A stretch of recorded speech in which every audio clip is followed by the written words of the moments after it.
Olá, meu nome é Rebeca Mello, sou terapeuta ocupacional e hoje vamos falar da autonomia e da rotina das pessoas com TEA. A terapia ocupacional trabalha a independência e a autonomia do indivíduo nas ocupações humanas. As ocupações vão mudando a partir das etapas e fases de vida, mas elas sempre vão existir. Então, a gente começa com as atividades de vida diária, comer, vestir, tomar banho, né? E passa depois para as atividades instrumentais de vida diária, que aí vai para o trabalho, fazer compras, pegar ônibus. Mas o indivíduo, aí nesse caso o adulto, ele vai ter que saber fazer sozinho. A criança a gente vai ensinando a partir desde pequenininho, pelas fases da vida dela, a fazer tudo isso de forma independente e autônoma. Quando ela escolhe a roupa que ela quer sair, ela está tendo autonomia para escolher a roupa e a independência para colocar a roupa. É um processo neurobiológico que promove a capacidade do cérebro de processar, analisar e interpretar as sensações que a gente recebe, os estímulos ambientais. Então, nós temos sinais no tato. Você pode ser hiper ou hiporresponsivo. Você pode responder de forma que tua roupa te machuque, ou você pode nem sentir a roupa. Os dois extremos é uma incapacidade do cérebro de interpretar a informação. Mas enquanto a gente está conversando, ele tira, né, o processamento do tato, que o contato da tua roupa com a tua pele está fazendo, ele está analisando e processando adequadamente. Porque quando a gente conversa com uma pessoa, ele vai ter que dar prioridade aos estímulos que necessitam naquela conversa, naquele ambiente, que no caso é o tato, a visão e a audição. Então, quais são? A gente tem 7 sensações primordiais, né? A visão, a audição, o paladar, o tato, o sistema vestibular, né, que é o equilíbrio, a interocepção e a somatosensação. Somatosensorial é uma combinação entre a propriocepção e o tato, que é a pressão profunda. É o abraço de urso que as crianças às vezes gostam de dar e às vezes que os adultos não suportam, né, por ser um excesso de estímulo. Então, quando a gente tem todos esses sentidos trabalhando bem, adequadamente no ambiente, a gente tem uma boa resposta sensorial. O que acontece nesse caso, na maior parte das vezes, com crianças? As crianças, elas não conseguem determinar, as crianças autistas, de uma forma geral, não conseguem determinar qual sentido é o mais importante para aquela situação específica. E como não tem uma situação específica para ela fazer, tudo está lá. É um bebezinho que tudo incomoda ele porque ele não conhece. Na integração sensorial, a gente vai adaptar essas respostas exageradas, ou essas respostas diminuídas, de uma forma que seja adequado para o ambiente e ele consiga se adaptar socialmente. Porque o que a gente trabalha é para que a criança, o adolescente, o adulto viva em sociedade de forma adequada. Então, ele não vai poder sair pelo meio da rua reclamando porque o vento está batendo na pele dele. Por quê? Porque o vento, sim, pode ser uma resposta aumentada, que a gente chama de hiperresponsiva, e pode sim incomodar a criança. É aquele negócio de, ele não suporta barulho. Por quê? Porque o cérebro dele acredita que o barulho é nocivo. E se o barulho é nocivo, ele vai evitar. Ele não gosta que peguem na boca dele, ele não gosta de determinadas texturas. Por quê? Porque a pele da boca, a mucosa da boca, responde de uma forma aumentada. Ele toma café quente que nem percebe, queima a boca inteira, ele nem vê as bolhas se formando. Por quê? Porque a resposta dele está diminuída, então ele não consegue perceber que aquela temperatura é nociva para ele. E aquela temperatura, sendo nociva para ele, vai machucar. É a mesma coisa com cheiros, é a mesma coisa com a pressão profunda. A maior parte das pessoas com TEA, elas têm uma resposta alterada à dor. Então, ou elas têm um limiar de dor muito alto, ou elas não têm uma resposta realmente à dor. E a dor nos protege. Então, se ela precisa da propriocepção, que é a pressão profunda, e a mão dela, o abraço, o cobertor sensorial, a almofada, não for suficiente, ela pode sim se jogar contra a parede. Ela vai sentir dor? Não, ela vai sentir outra sensação. Então ela pode se machucar. E se machuca. E se machuca feio por causa disso. Minha filha dá 2 passos e cai.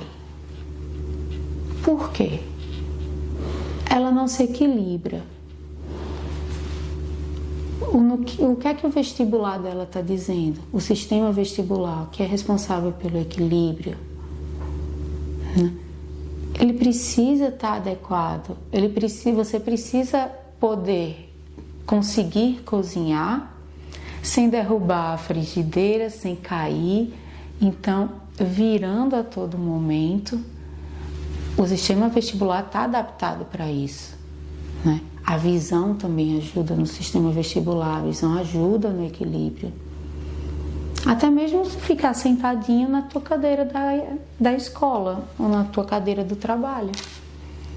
Eles precisam disso para ter uma vida social adequada, porque a sociedade não vai ajudar. O cotidiano, na verdade, ele basicamente se resume a 2 coisas: previsibilidade e limites. A previsibilidade é quando a gente sabe o que vai acontecer depois. Você sabe que você vai acordar, vai tomar banho, vai vestir a sua roupa, vai sentar na mesa para ir para a escola, para comer, para depois ir à escola, para o trabalho, para o curso, para onde você quiser, até mesmo ir arrumar o resto da casa. Isso é a previsibilidade, está dentro da rotina da gente. Aí o que é que acontece? Quando não existe essa previsibilidade. Eu não gosto de rotinas.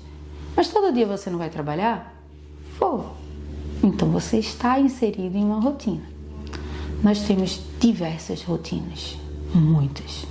E em todas elas a gente precisa da previsibilidade do que fazer.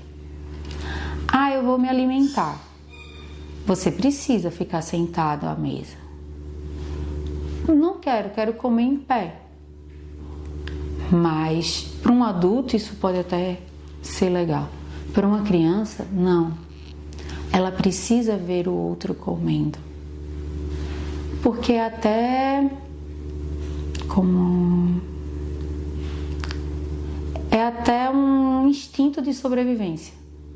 As crianças pequenas, principalmente na introdução alimentar, elas só vão comer o que te vê comendo. Por quê? Porque ela vai saber que aquilo ali não vai matar ela. Então não adianta, eu quero que minha filha coma maçã.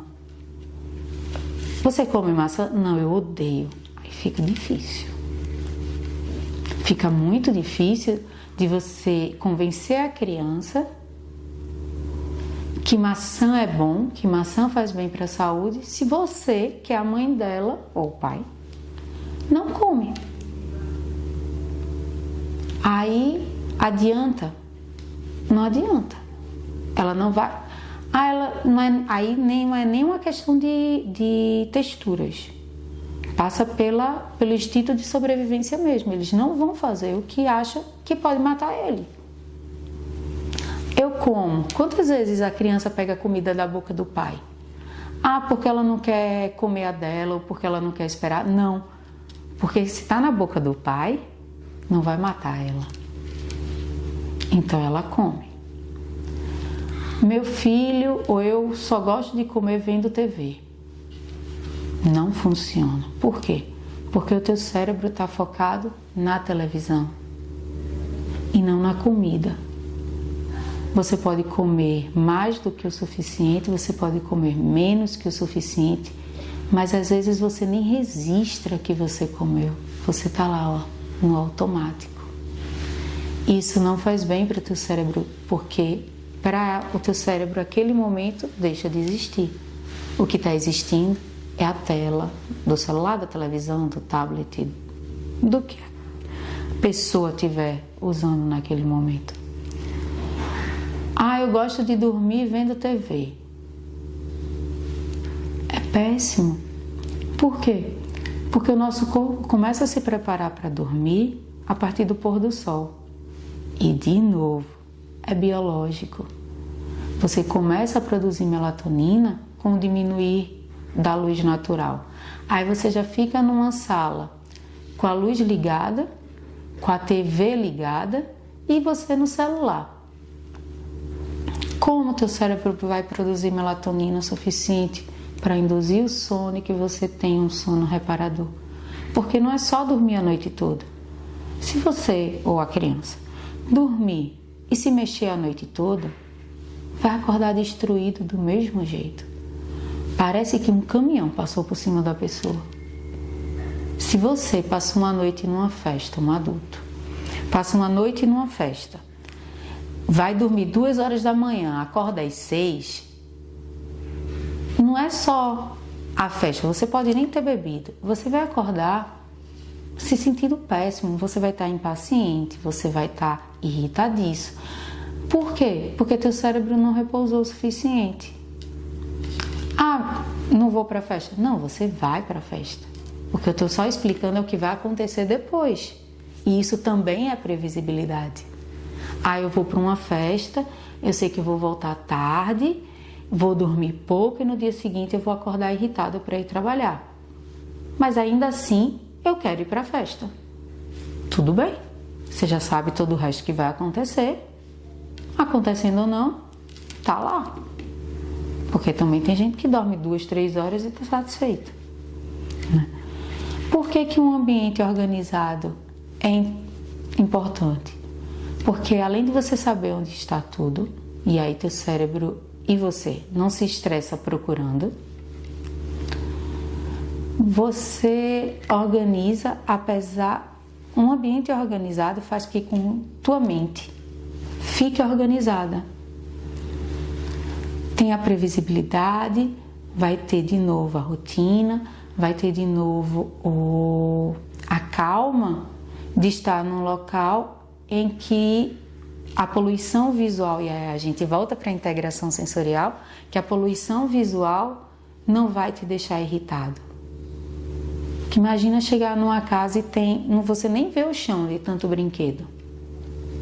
Isso vai irritar só a criança? Não, vai irritar o pai também. Só que aí a criança precisa entender que ela bagunçou, ela arruma. Então ela vai saber. E às vezes é importante que o pai diga: você está brincando, mas depois, aí a previsibilidade, você vai guardar tudo. Então ela sabe que ela pode brincar, ela pode botar a casa abaixo, mas depois ela vai ter que organizar. E é importante que os pais mantenham a palavra e os adultos realizem, mesmo sem querer. Porque às vezes eles não querem. Ah, eu deixo para amanhã. E o protelar só vai fazer com que aquela bagunça, aquela poluição visual aumente. E a tua irritação aumente também.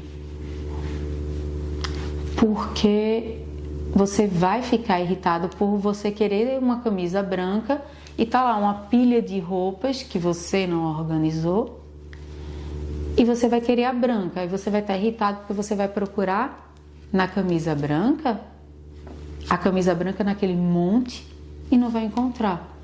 E se encontrar, fez outra bagunça, porque aí você vai ter 2 montes de roupa agora. O que você já jogou para procurar e o que ficou, né, quando você encontrou a tua camisa branca. Para o adulto é irritante, imagina para a criança. O cérebro dela já não consegue processar adequadamente todas as informações, né, de uma maneira, não é nem adequada, mas é de uma maneira eficaz. Porque adequado é relativo, né? Mas eficaz. Se ela não consegue encontrar algo que ela precisa, não foi eficaz para ela, não atingiu o objetivo. E aí pode haver desorganização.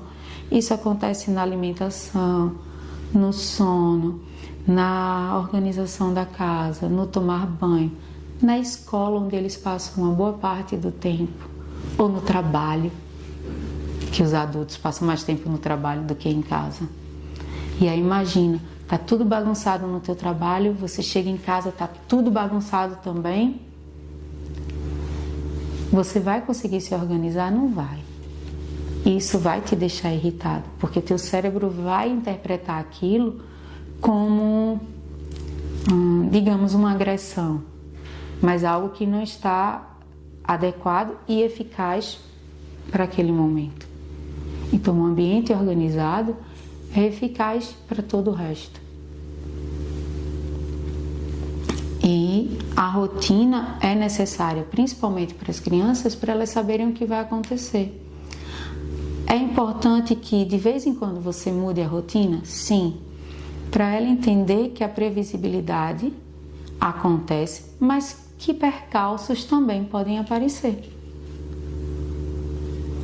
E aí nos percalços é que ela vai entender a maleabilidade social.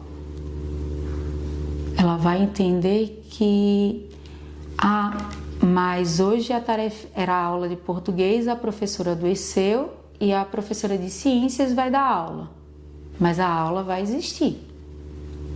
Ela tem que entender que naquele dia aconteceu uma coisa extraordinária e que não vai ser de português, vai ser de ciências, mas vai ser.